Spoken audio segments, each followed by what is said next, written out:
Okay, that recording just got cut off quickly, so we are back on this turn. And after thinking about this for a little bit, I decide on what I think was actually a fairly risky option in attempting Karmic Guide. I think the fact that if I ponder into Worldly Tutor, I can still pass a turn, tutor, and activate Illusionist is enough to make that line a little better. That said, again though, Worldly Tutor does allow them to force a mill on me by just targeting my Illusionist with a pump spell if it comes to that. Although at this point, in that circumstance, I'm likely dead to a pump spell regardless, so there we go. Anyway, I tap out for Karmic Guide, and it does in fact get dazed, and so now I'm kicking myself a little and am very exposed on this turn because if they attack, even if I do trump block, they can just pump the other one if they have an Invigorate or a Vines. And so I just have to take it. And I make it out of combat and they pass. I ponder. And I see Nomads in the top 3, so I draw that. And we get to go off.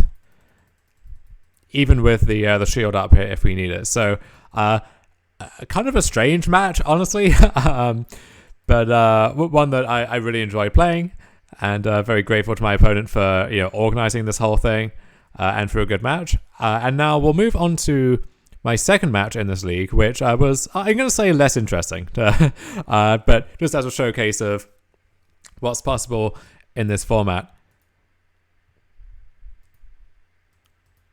So I win the roll, I get to play first, and this time I don't have any knowledge of what my opponent is playing, so I mulligan a bad 7 into a somewhat dodgy 6. I decide to keep, and I put back a second Worldly Tutor, intending to have Narcomoeba as a blue card to pitch to Force of Will. Because I think that the second tutor there are severe diminishing returns there, and even if I find a green source, it takes a long time to tutor for one combo piece and then tutor for the other combo piece and get to cast them both. So not feeling great about this hand to kick off this game here.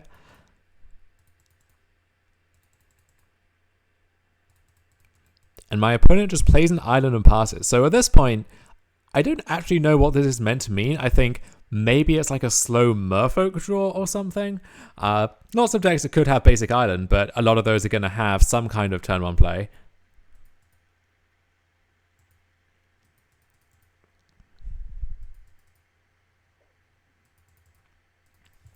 And my opponent on their turn, they play another island and Grim Monolith, which takes me by surprise. But I did remember that there was a Hivemind deck that played Grim Monolith, where this jumps you up from, turn 2 you play this, turn 3 lands plus this gets you to 6. So I thought maybe that's the most likely candidate, if only because I can't think of anything else that would have this start. I do draw a combo piece, so that's a nice start, although I am bracing for impact if they get to untap here. So I cast Brainstorm, really hoping not to get Brainstorm locked, want to dig my way out of that somehow, and Magic Online is being very temperamental here.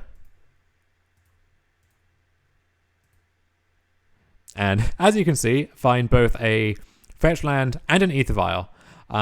So now I kind of have it all rolled up. I have the Nomads, I have Tutor for the Illusionist, and I have a Force of Will. And I'm just hoping now that that's going to be enough. So they Brainstorm on their main phase. They've got a full hand here. Crack a fetch, and I'm just waiting to see what happens. And it's another Grim Monolith. So I am both confused and pleased, because now I figure they need 2 pieces of interaction, so 2 forces, 2 blue cards to mess up what I'm doing here. If they are a Daze deck, then that is somewhat more troubling, but I don't think I have the time to play around that here. So I just cast a Tutor, it resolves, I can tell my opponent has F6'd, and yeah, I cast the Illusionist, Violent Nomads, and we are off to the races. And during the midst of comboing, I do get to flashback to Cabal Therapy, so I see what the deal is over there.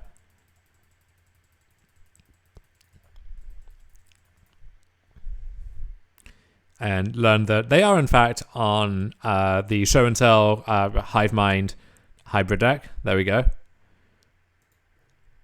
Which doesn't actually help me all that much in sideboarding because I don't really have sideboard cards for that matchup. I have the one Canonist, which I do bring in. I have the Cephalid Pride Mage, which could tag a Grim Monolith or a Hive Mind if they have to pass the turn with it.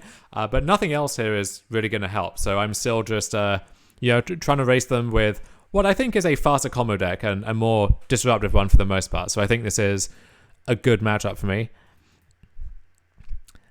And yeah, this 7-card hand is just everything you could possibly ask for.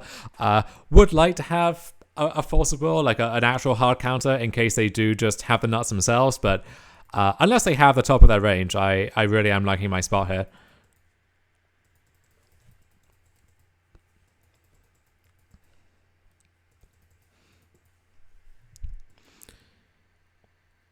So yeah, they play City of Traders, which could have meant in theory a turn 2 Show and Tell would have had the days there, but I even draw the Force of Will on this turn cycle, so I pass, kind of expecting an intuition here and debating whether I should daze that or not.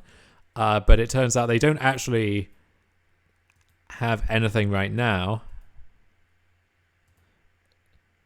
and they just pass again. So I figure, pretty safe to go for it. Fetch my land now.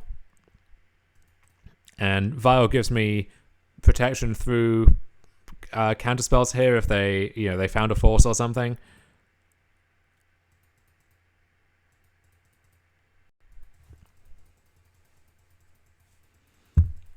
And we are go. So yeah, the first therapy, eat a force. Second therapy, I name force again, snipe a second force, and see that the coast is clear, end up winning the game from there. So that's just an indication of how this deck works and what's possible in this pre-Innistrad snapshot of Legacy, and I'll be playing out the rest of the league. Hopefully there are some fun games in there that I can come back and record over, but in the meantime, thanks for watching, and hope to see you all for the next video.